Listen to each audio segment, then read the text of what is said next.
To the 2025 Portman Lecture in the Spirit of Entrepreneurship.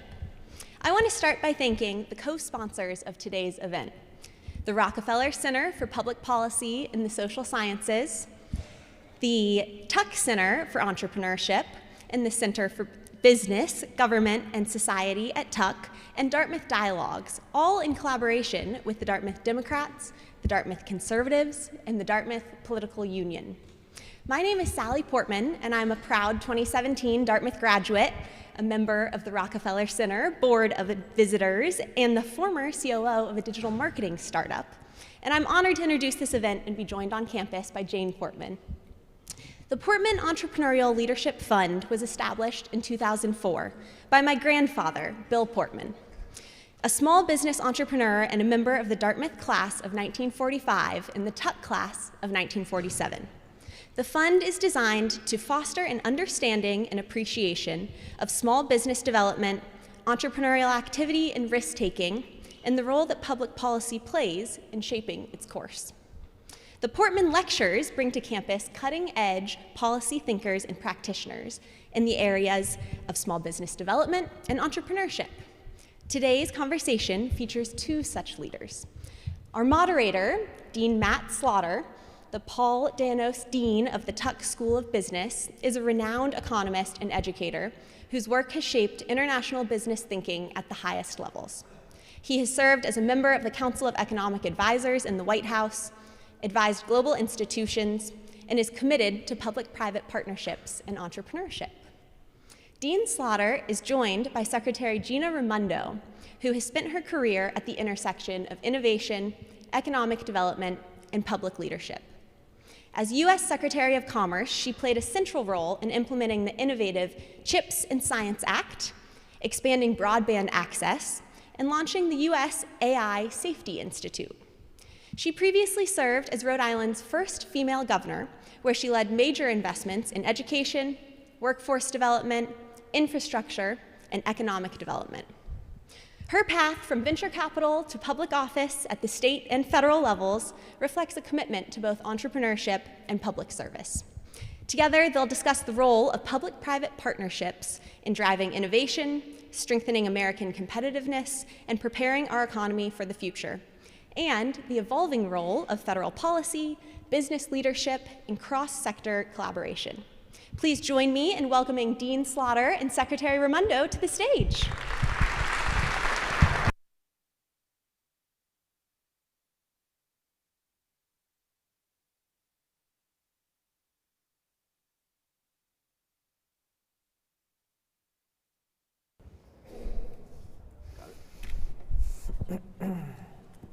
Hey everyone, I'm Matt Slaughter.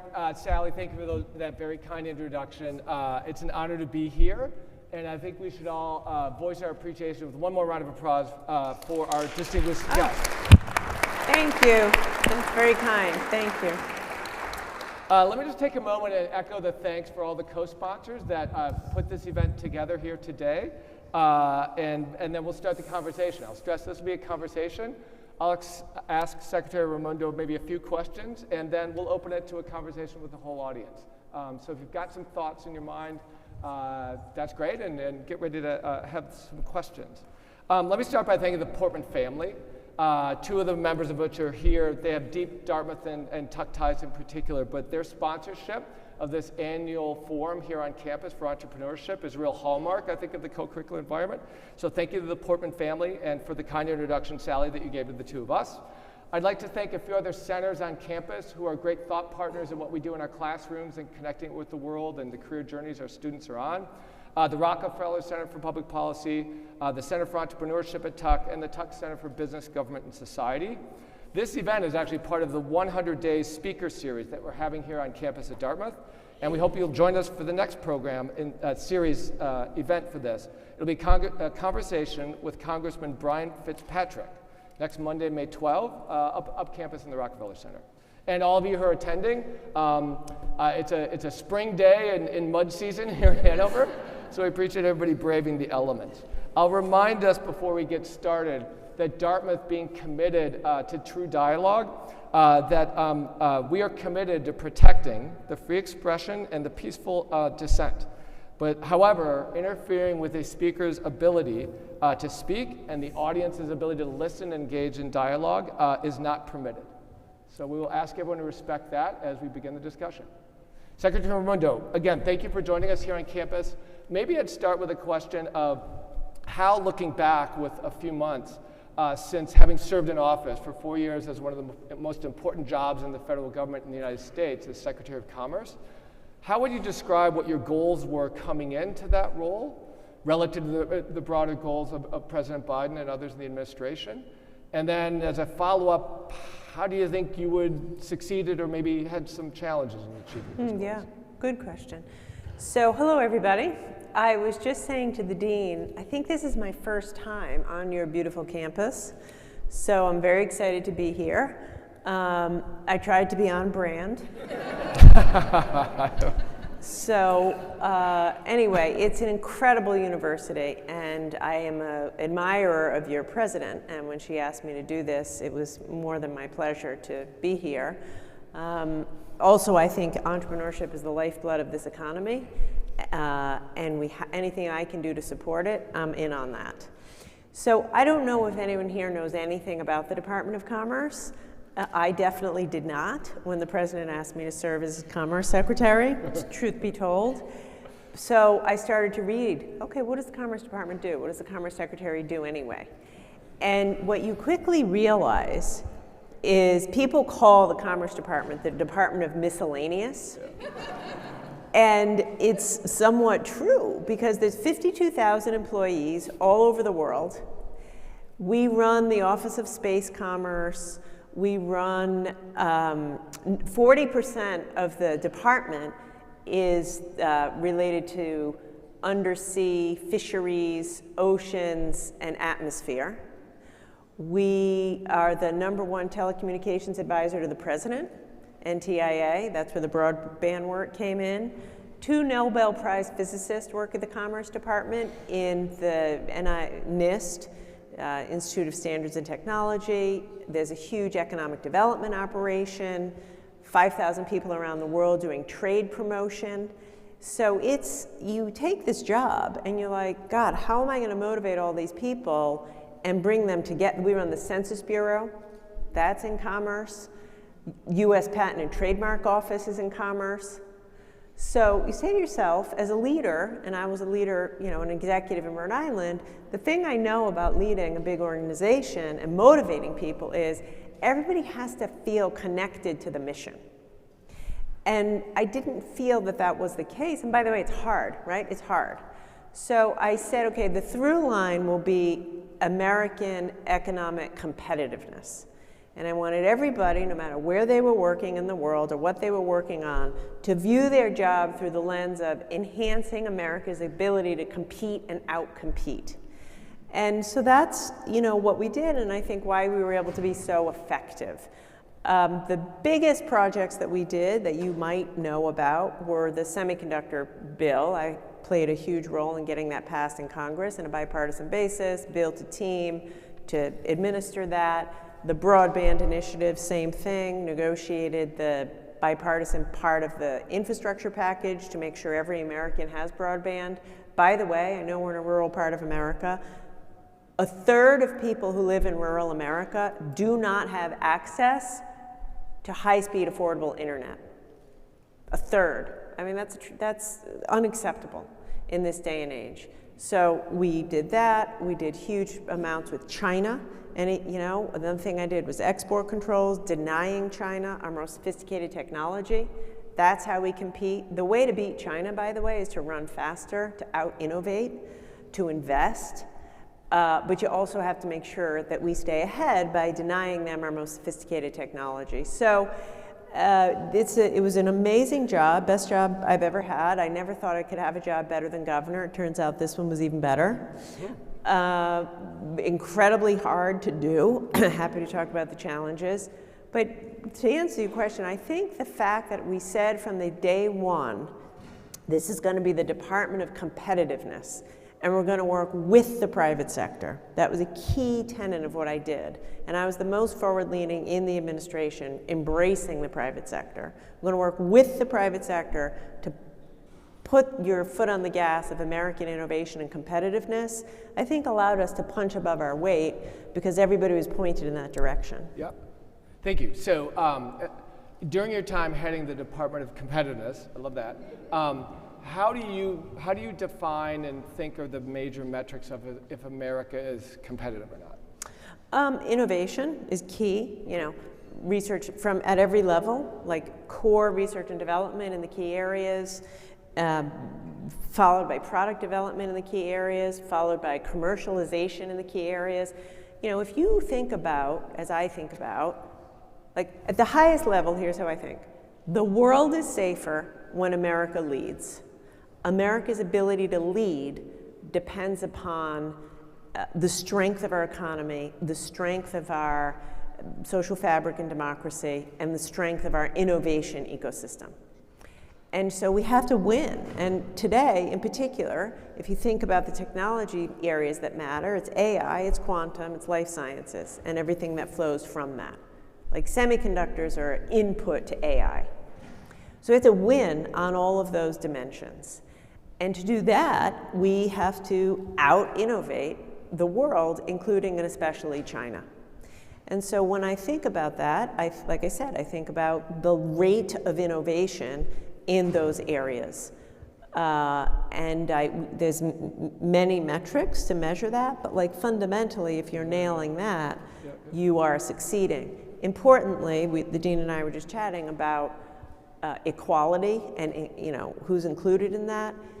We aren't strong if only a very small slice of America can participate in this innovation and in the productivity and wealth that comes from this innovation. Also, we're not going to win.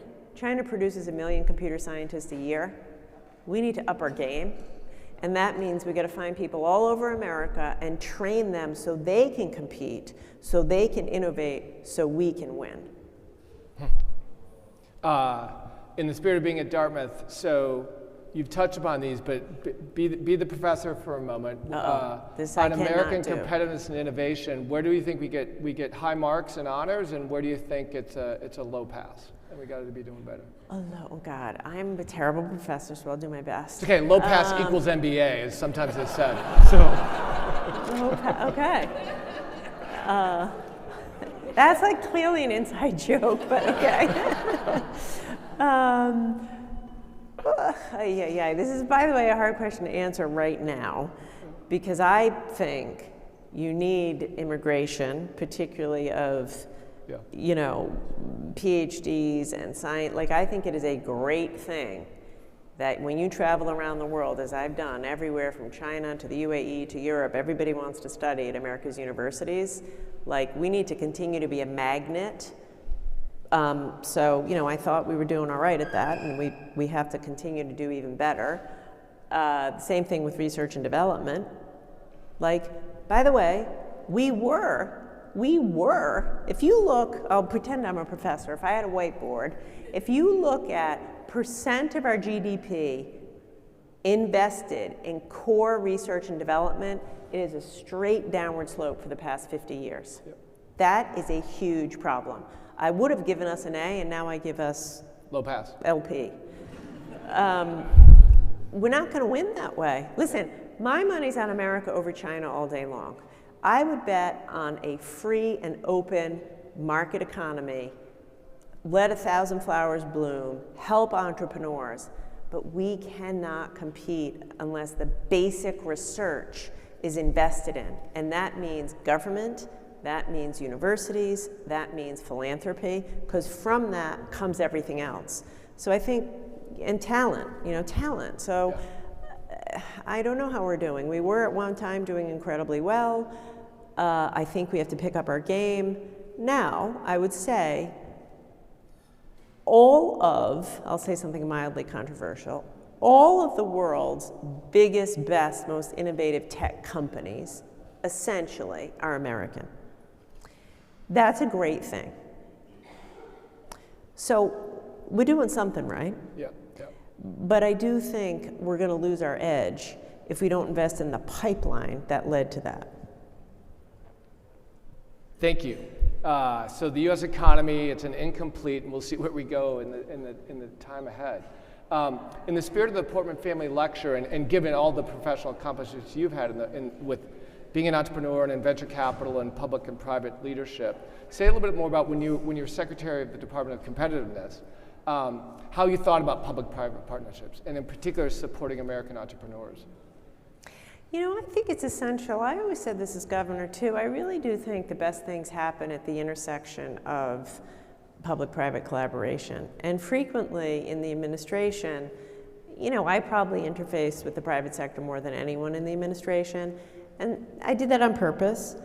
You know, supply chains, I did a lot with supply chains. The private sector runs supply chains, not the government.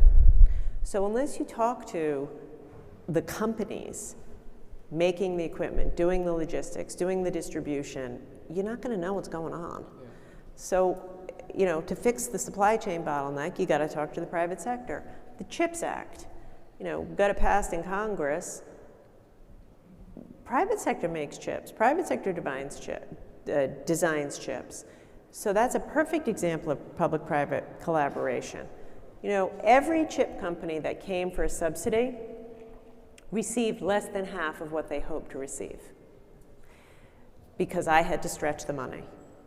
That was you know, some people said, oh, well, it was a big taxpayer giveaway to big companies.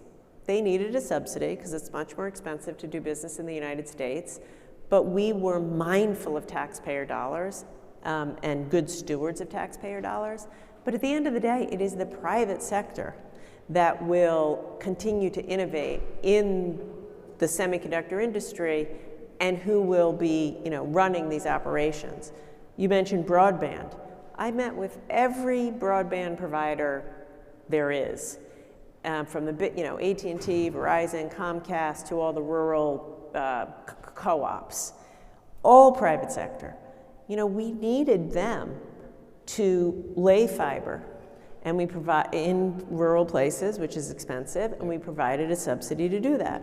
But I guess my point is, there are many people who would criticize me and say, you're too close to business, you spend too much time with business, why do you take all these business meetings? They're just gonna come in and talk their book. My answer is, I'm not an idiot. I know they're gonna talk their book, but your approach of not talking to them doesn't get anything done. Because at the end of the day, it is they who will create the jobs, do the innovation, run the supply chains, make the chips, and lay the fiber. Can I ask, I'm sure it varies across the industries, and I admire that because it is the private sector in partnership with government that fuels innovation, that drives standards of living through productivity. And we used to have so much more. Like, you're the professor, you can talk much more detail about this. But like Bell Labs, it's sad that we don't have a Bell Labs in America today.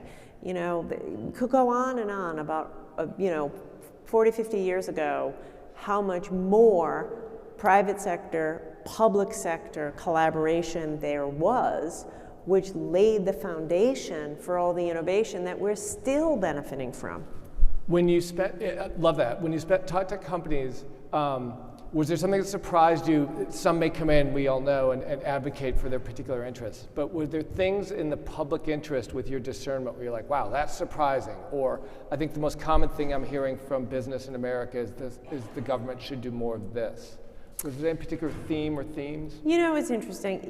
Look, they do all come in and advocate for policy that helps their business, because that's what you would do too. Yeah. That being said, tech. You know, lots of companies would say our economy would be more innovative if we had better antitrust regulations on the biggest tech companies. So, you know, that's something you hear over and over and over again. National security. You know, I was in the business of telling a lot of companies they couldn't sell their most sophisticated semiconductors to China. Every one of those was a difficult conversation. But at the end of the day, actually, in this respect, fundamentally, CEOs of American companies want to protect the Americans' national security. And in a way, you know, it was surprising.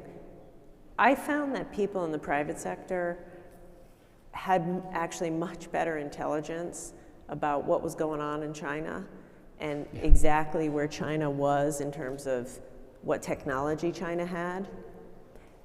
And they would get scared too. Like at the end of the day, they realize compromising America's military capacity or national security is bad for American business. So it's true they want to sell as much as they can, but because they had even better data than we did, I found them to be really quite reasonable in saying, you should control this. We have it, China, Russia doesn't, and you should impose the restrictions. So thank you. I hear national security being a theme. Before we open the conversation to the terrific audience we have, a question I heard you say at the beginning, if I come back to you as a leader as well, having led in the private sector, led the state of Rhode Island, when you led this large, many-portioned agency, what was the biggest challenge that you found, and how did you try to overcome that? Okay. So I told you we had 50,000 employees. I was actually able to hire like 200. Yeah. Now, over time, you can hire more than that, and I was able to have a greater influence. But anyone here who's ever run anything, that's pretty tough. Like, run this giant organization, but by the way, here's your team. So you have to become really capable. So a couple things, what I learned, and I learned this as governor too, same thing. You have so few slots. You better make damn sure every one of those people is a super duper superstar. And you have got to find a way to motivate everyone who's there, right? Maybe you didn't select them, but you better get to know them, spend time with them, give them clear direction, and help everyone to perform.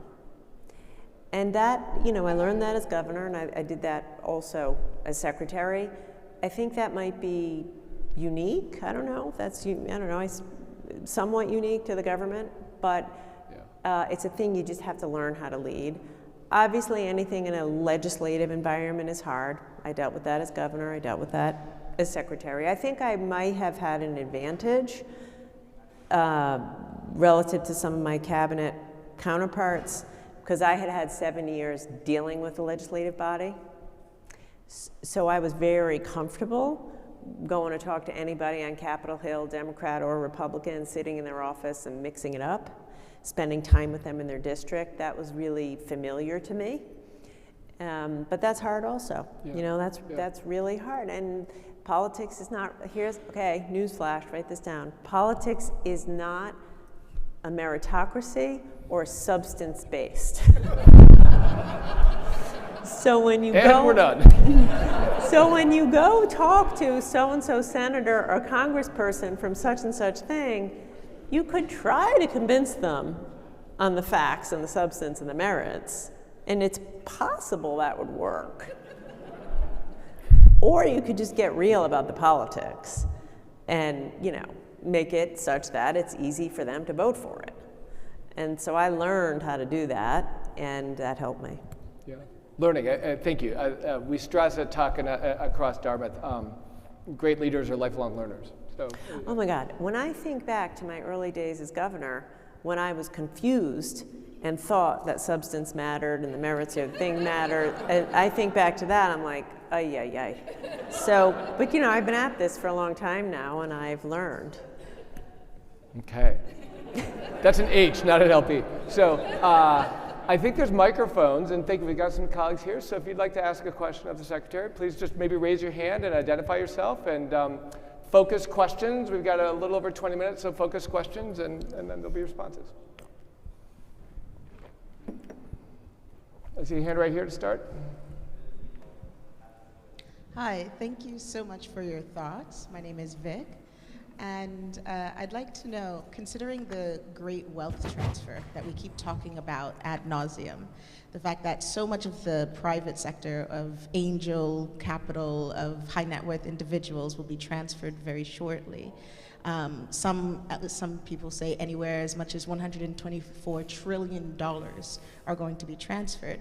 Can you tell me your insight on how to get people motivated on also doubling down in the same way that you and the government are doing so? You mean transfer like within a family? Is that what you're saying? Yeah. So this is the, I don't know, trillion-dollar question. This is the key, I think this is the key question in America right now. Not just the issue you ask about the wealth transfer, but the broader question of how do we, frankly, revive the American dream? And can we have a vibrant democracy with a capitalism that has brought about such extreme concentration of wealth in the hands of so few? And I think the jury's out, right? It's playing out right now in our politics. I come down on the answer of no.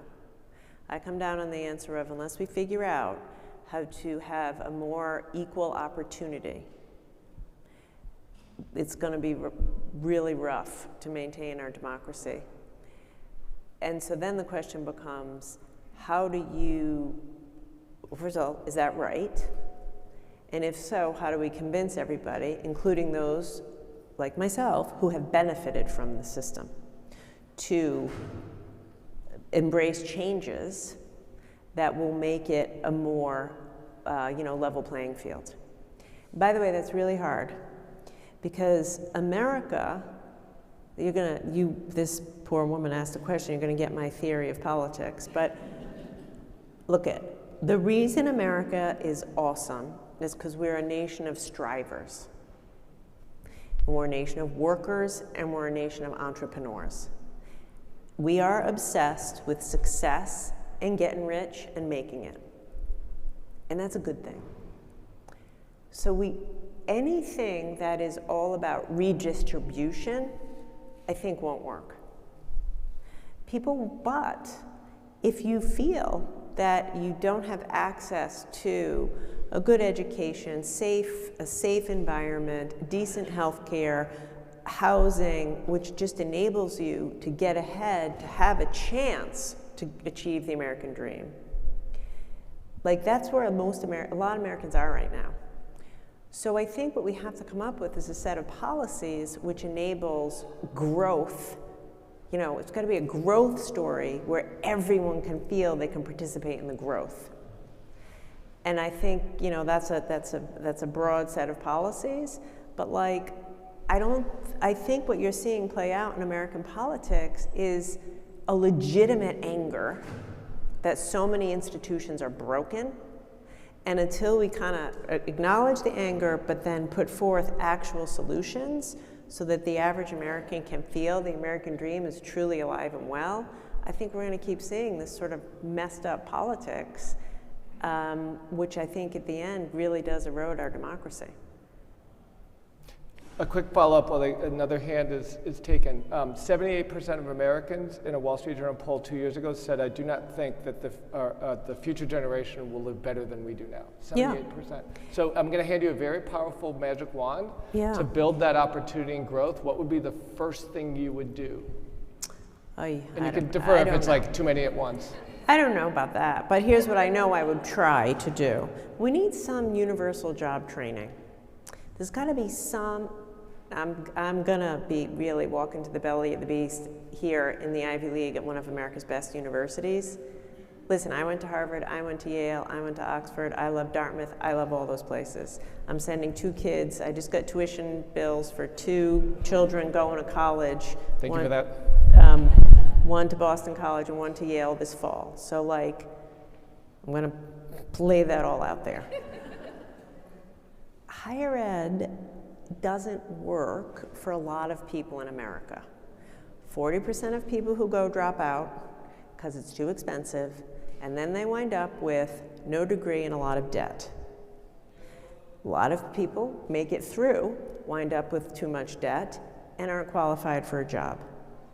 So we need some universal job training which doesn't bankrupt you or your family and actually leads to a job. And the root of that has to be a public-private partnership. That is where I think the private sector has to massively more lean in than they are, and the public sector has to get massively more innovative to, like, it shouldn't be such a badge of honor for higher ed to brag about how many people they exclude. Now, again, be provocative, you can come at me, but like, it's exciting to have a low yield number. I get that. It's more exciting for America if all those people who are left out could actually get a high quality education that's affordable that could get them a job. So I think we need to really think about that. I think that government, I will tell you, I do not think what DOGE is doing is effective. I think the concept is desperately needed. I've been in government for 15 years. Think about how you interact with government, how you go to school, how you get your license, how you do whatever. It's kind of the same as it was 40 years ago. It's ossified, it's broken, it's not tech enabled, and it isn't working in a lot of ways. So we have to think about that. And then things I've already said. I think we need infrastructure so everyone has broadband. I think basic infrastructure in this country, everyone, can't we agree everyone ought to have like clean water to drink, safe streets and decent parks and public schools that, I did a school building bond when I was governor. I toured the schools more than once. When I, the governor, walked into the school, the building caved down and my detail had to move me away from the thing. So, we got to get back into the business of some basic investment, not to give a handout. Because again, I don't think that's what America wants. To give a chance to get ahead, to be successful. Thank you. There's a hand over here, Arjun.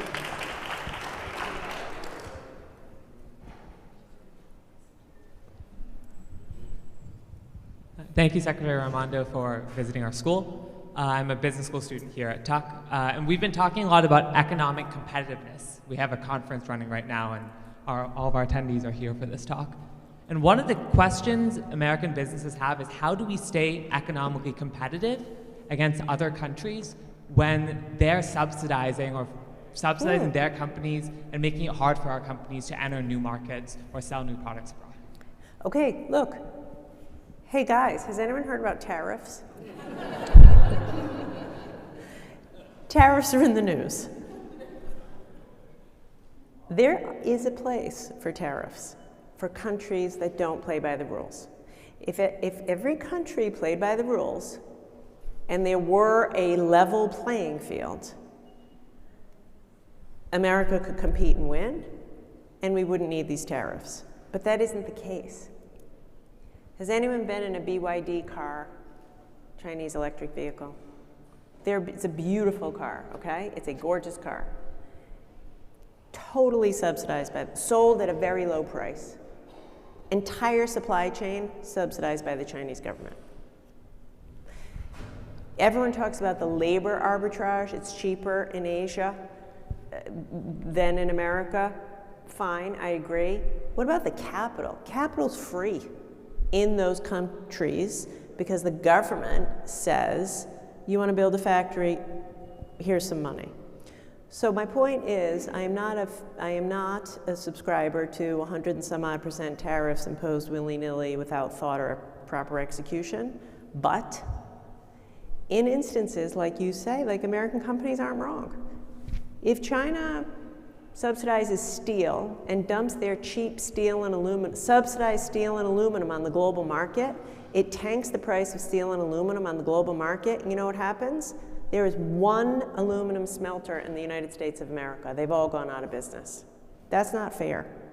So having, free trade is fine as long as, your eyes wide open about people who cheat. Can I say one thing? You said you're from Tuck. I don't know where you guys are from, but I want to make a plug for people here who are business school students or have some experience running things. People who tend to go into the government, not everyone, but tend to go into the government at the state level or federal level, tend to have some policy passion.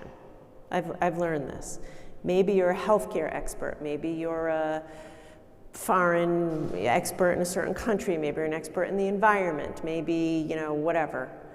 Which means you get attracted to it because you have a ton of passion and knowledge about an area. Rarely do people say, I love running things. I'm obsessed with operational efficiency and, hiring and firing and building a great workplace culture, so I'm going to go in the government. No, this is true. I'm not being funny.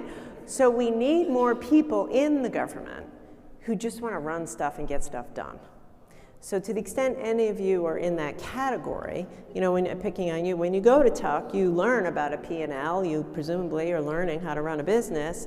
If you were to take those skills and apply them to government on any level, the government will work better.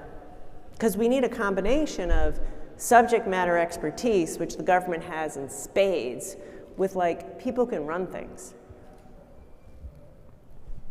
Yes. There's a hand here. Hand here and then a hand there. There's a microphone, just so we can all hear. Thank you. Hey, I'm Sahar. I know you know me. You talked about the importance of R&D, and I know you really strongly believe in innovation. And my question is, how do we actually get innovation out and commercialize and in the market? And we see our labs doing amazing things, but how do we actually get that on the ground, commercialized? And I know you're a leader in this space, so would welcome your comments. Thank you, Sahar. So first of all, I do worry that if we're cutting NIH funding, cutting NSF funding, I'm really pretty worried about that. So I do want to double down on that. That's like the beginning of the pipeline. But I was talking about Bell Labs, and I think it's kind of a national tragedy that we've lost it and things like it. Because that was this, whatever you want to call it, missing middle, to turn from what's in the lab to translate it into something commercial. We need much, much, much more of that in America. We're awesome over here, like the big companies that can innovate. We're awesome at capital markets. Like we have the best, deepest, dynamic capital markets in the world. Excellent at the innovation, if we don't destroy it. But this middle is like a problem. Furthermore, if you look at what venture capitalists used to invest in Silicon Valley, not that long ago, call it 30 years ago, VCs would invest in hardware. Yeah. It's Silicon Valley, silicon, right? Chips companies. Then VCs really that's hard. It takes more capital, it takes longer, lower margin, tough stuff. So now all VC money goes into basically software or algorithms. And so a lot of the things you're talking about don't get risk capital.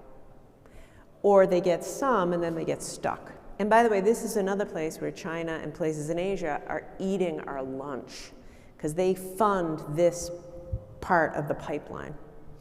So I think we need to figure out a way to incentivize companies, philanthropies, VCs to invest in that so it can get to Mars, so it can get to be an actual product that could be commercialized. Once you get to the product that can be commercialized, there's loads of capital in America, but it's this piece.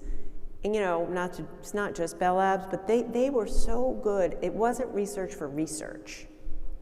It was the engineering of making a product that solved a problem in industry. That's what we got to get to. Making a product that solves a problem in industry so it can become commercial. When I was in college, not very long ago, the hot thing to be at MIT was electrical engineering. Like if you were a double E major at MIT, that was like the hot thing to be. And like half of the students majored in double E. Now more than half of the first year students are in computer science. That's good, because you need that for AI. But you know what double E people do? They make things. So we have to get the pipeline of the talent and the capital in that missing middle if we're going to compete. And we need incentives to do that because the market is not doing it because it is too easy to make money in SaaS, software, and AI. It's very capital efficient and the multiples are very high. Thank you. There was a hand here, then a hand here. We've got 5 to 7 minutes left, so focus questions and we'll be rapid. You answer how you like, but start here. Microphone, please. And then there was a hand back here. Do I? Oh, I think we got one right here. Go ahead. Um, Hi. No, we're going to go here first. Oh, okay. All right. Hi, my name is Denise, and I'm a master's student researching on AI, the AI arms race. So my question is a little bit more about, you mentioned previously that the way to outcompete China is to run faster. That being said, on this note, there's like big tech companies already driving huge investments like OpenAI, Stargate, and NVIDIA's initiative, both fueling the market with 50 billion in investments already to the market. So this is to accelerate AI infrastructure. So my question to you is, do you believe that there is a need for a CHIPS Act too? So the government will play a bigger role on guidance for the tech sector? Yes, I do. So there's a trick that I learned in Washington I didn't know. The CHIPS Act was authorized for $220 billion. So when we passed the legislation, we got excited, $220 billion, which is what I think we need. They appropriated $52 billion, which means they send you $52 billion. So yes, is the short answer to your question. The country needs the rest of the money to do the work. Thank you. There was a hand back here, and then we'll go here. Those will probably be the last two we can do. If you still have the question towards the back, raise your hand. If you still want to ask, thank you. Hi, Governor. Thank you for coming. So I have a question about CHIPS Act implementation. So recently, the Biden administration has been criticized by people like Ezra Klein and Derek Thompson for legislation that packs in a bunch of auxiliary requirements to subsidies to fund, necessary technologies or necessary public goods. Now, it seems like this didn't really slow down the building of chip fabs through the CHIPS Act, the one in Arizona seems to be up and humming. But it does seem to have adversely affected the rural broadband initiative, the electric charger initiative. So what's the difference in those projects that explains why those auxiliary requirements badly slowed them down in one aspect, but didn't slow down the chip fabs? Thank you. That's so impressive that you got to that level of detail and you nailed it. Couple things. One, just pure execution. This was my point when I said to you guys, if you're operating. In the CHIPS case, I built the team from scratch and we ran hard every day. And I created a team that just did the environmental permitting so it didn't lock us up.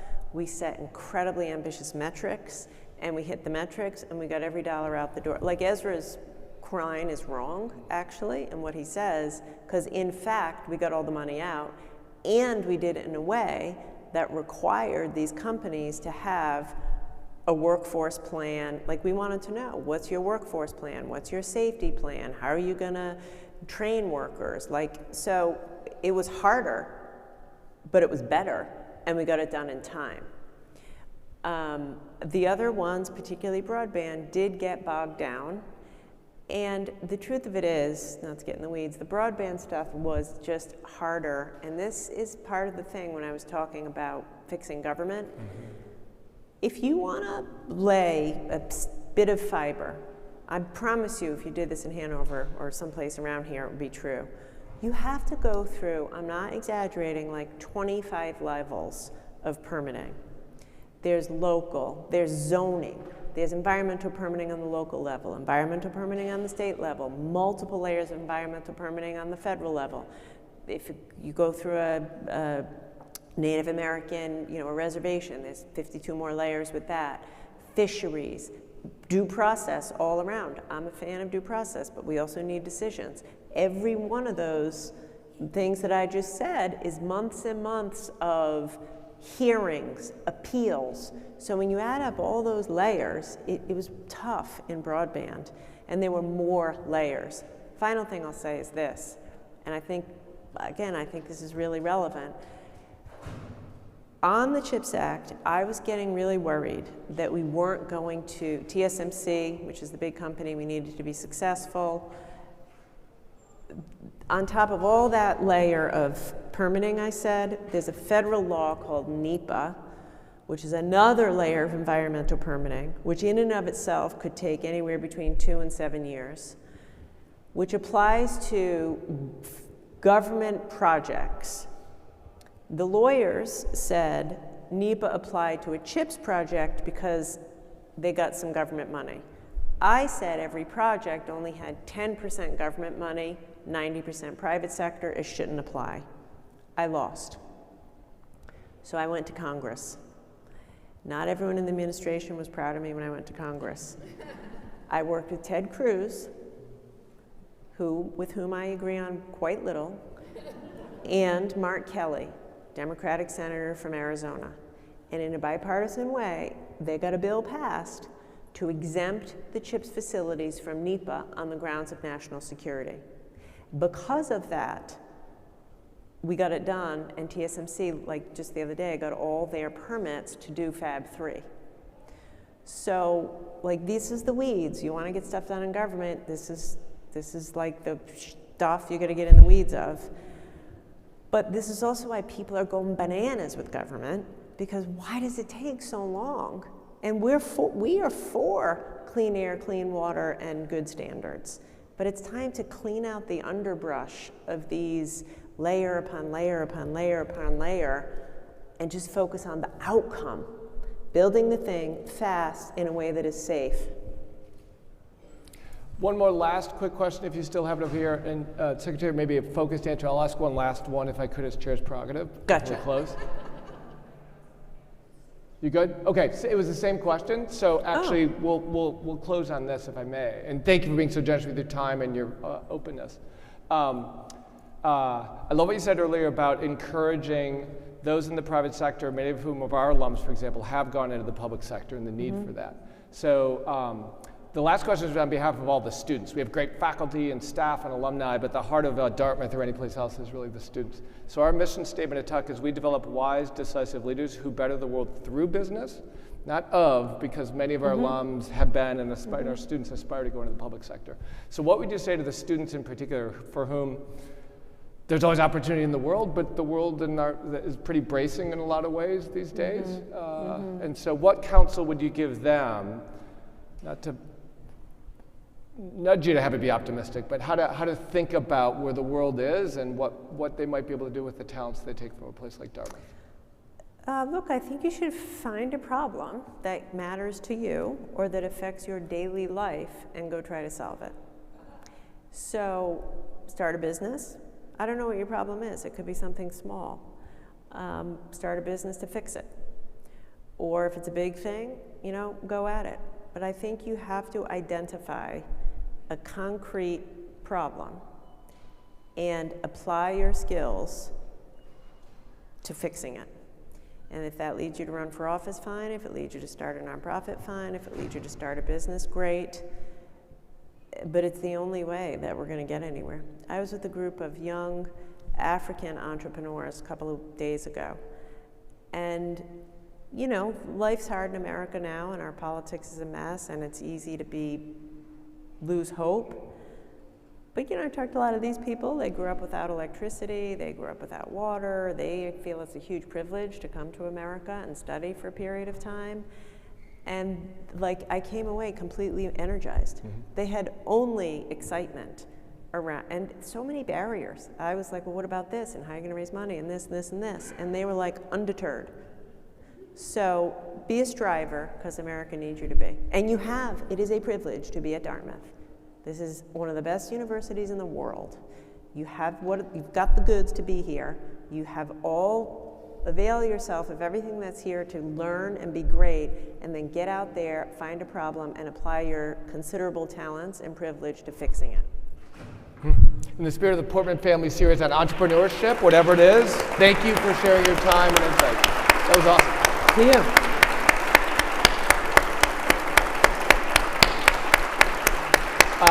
Thanks everyone for making the time to join us, and enjoy the rest of the National Security Conference, whatever else you might be doing on campus or around town these days, and thank you again. Thank you. Thank you.